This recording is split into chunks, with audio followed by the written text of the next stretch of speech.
mijozlar, bugun sizlarga kompaniyadan berilayotgan kreditlarimiz haqida gapirib beramiz. Xotin-qizlarga berilayotgan hamroh krediti ayollar boshqaruvidagi kichik va o'rta tadbirkorlik subyektlari faoliyatini rivojlantirish, tadbirkorlik tashabbuslarini amalga oshirish uchun Xalq bankidan ajratiladi.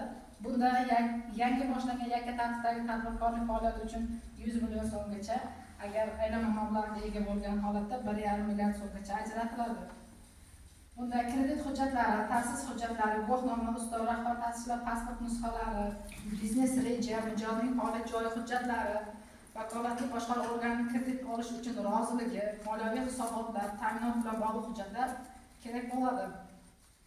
Bunda pul ko'chirish orqali amalga oshiriladi, yillik foizi 20% tashkil etadi.